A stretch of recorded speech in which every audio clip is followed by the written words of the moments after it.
through like butter. Like butter. Did you hear that crack? I just broke my cutters. You know what? We're going to put some corrosion X on the back of that. It's getting all over the place. It's good for the skin. What is going on, guys? Thank you all for joining me. Today I want to talk about two things and how they relate to each other. Fishing pliers and safety. Now, you may not think they're related, or you may not think it's an important issue, but unless you live under a rock, you've come across these before. These $40 P-line Adoro pliers, and there are thousands and thousands of Chinese knockoffs sold under a million different name brands. Now, why these are in this video are basically to show you that they're junk. And they're, mediocre pliers at best. You can see how the jaws kind of twist back and forth. They never get a good grip on the hook. But how they relate to safety and how I'm going to relate these to safety, very simple. Take a 4X VMC. Let's try to cut that hook. Did you hear that crack? I just broke my cutters.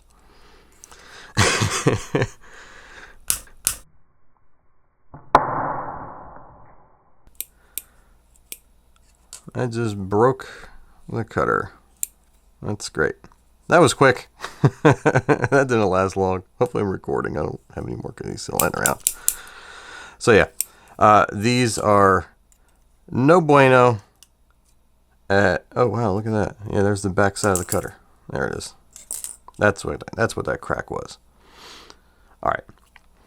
So good. We got that out of the way. These are not going to be cutting any hooks. So we're going to get the safety part out of the way.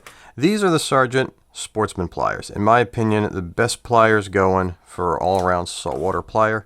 If you're a surf caster, they're great.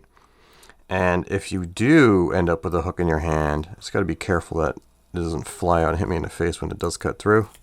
Like butter. Like butter. I'm not putting any stress. I'm just trying to get to a point where I can grab the hook so it doesn't go flying. And this is a Gamakatsu octopus hook, and I'll post up pictures. A couple years ago when I first bought these, I did a couple tests, and I tried cutting a 9.0 4X Gamakatsu octopus hooks, which is a very strong hook, and that didn't go over so well. And this was a 7.0 Gamakatsu octopus hook, like butter. So if you do end up getting a hook in your hand, if you're a musky guy and you're fishing big 4X trebles, you definitely want to have something to cut a hook just in case. It's not going to happen often. If it does, you might want to start playing golf. But if you do run into a situation where you do get yourself pinned to a fish and pinned to a hook, your best way out is to just cut the hook, because anytime you try to rip the hook out of the fish, you're going to be pulling on the hook, and that doesn't really work out that well. So now that we've established that pretty much the only thing that's going to get you out of that situation better than these is a pair of bolt cutters, let's go ahead and compare what's important to us fishermen. Now, it's kind of difficult to show on video which plier grips best, but what I can show you is what kind of force each plier applies when you squeeze the handle. So I took two crappy paintbrushes, and I'm going to squeeze using both pliers. So that's one hand. I'm going to give it a squeeze. I don't want to embarrass myself, but you can see it barely made a dent at all. Now we'll do the same thing with the Sargents. And go ahead and squeeze. You can see right there what a difference that makes. And that's all the way at the end. Now let's take the Bass Pro Fashion Show style and move it further down. Again, this is that scissor design. I'm going to use two hands and crush. There you go. That left a mark.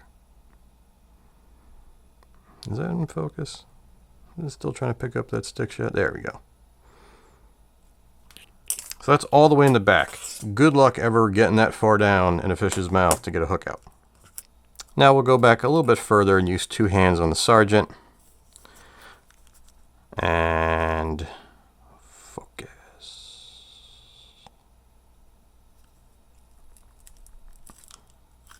And as you can see, that was actually less effort, and it applied a bigger, I guess, whatever. Alright, so that's the best way I figured to show you how much better these grip. Now, I'm not oblivious to the fact that this style plier does have some limitations. You're not going to take an Abrams battle tank when you go duck hunting. So if you're fishing smaller freshwater baits, a plier with skinnier jaws will get into places that something like this won't, because you can see they're significantly wider.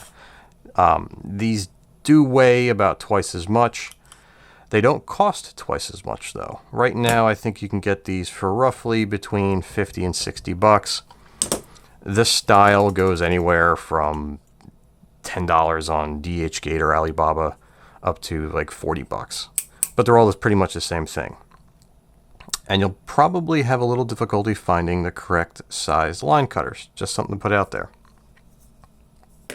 Which makes for a perfect segue to the braid cutter on the Sargents.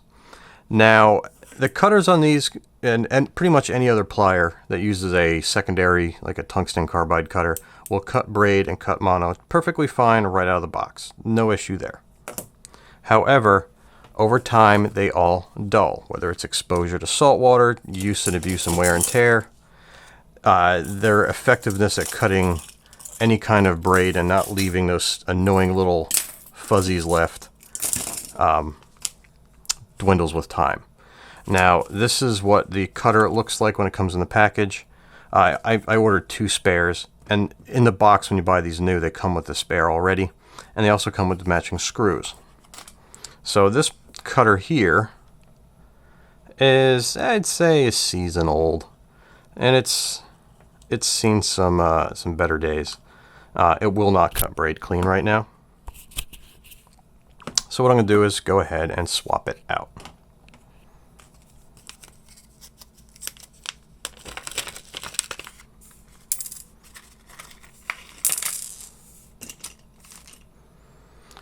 So now we've dumped everything all over the place, we're going to go ahead now and remove the existing cutter.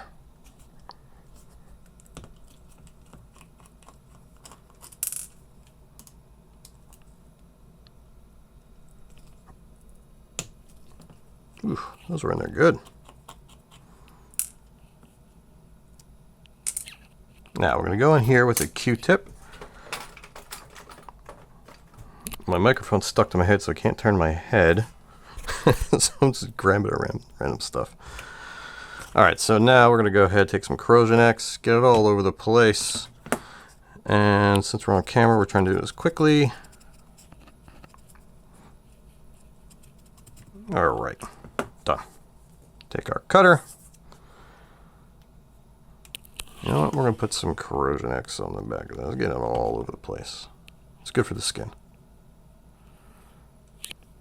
Got some Corrosion X on those screw threads. Got it on my handle of my screwdriver, so it's going to work much better. Not. And we're going to just snug it up, not too crazy yet, because we're not going to lock it down tight until we get the second one in.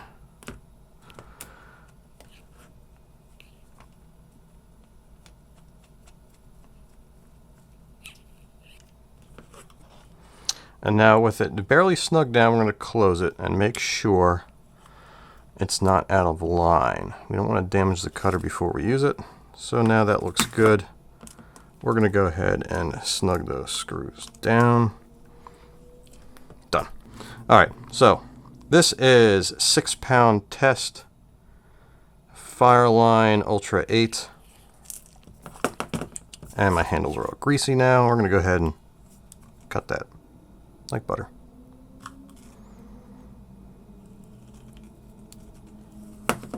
See? And because it was sitting next to the fire line, we have our 80-pound mono. So, yeah. 2 things it does very well that fishermen need: cut line, cut braid, and cut hooks. Oh yeah, and it pulls hooks out good too. Now, one thing I can say, if you do tie line-to-line joins, I don't know why they can't make a cutter that comes up kind of flush to the edge, so that we can get in really tight and cut that leader tag in real tight and that braid tag real tight. Unfortunately, if you do tie a Alberto knot or something along those lines, you are probably going to have to carry a pair of nail clippers to cut that tag super short if that's what you're going for. Unfortunately, these pliers and these as well will not do it. And here's you can see that cutter blew out when I tried cutting the hook, just for show and tell. Now, one other function I want to go over real quick is the lock that's installed on these pliers. Now, most guys will say, oh, I don't want to have a lock, I don't want to be bothered. This cutter is very sharp. If it stays in the open position all the time, you bump that, it's going to cut you pretty good. The Bass Pro Fashion Show style anvil cutters just aren't that sharp, whereas this one will get you good.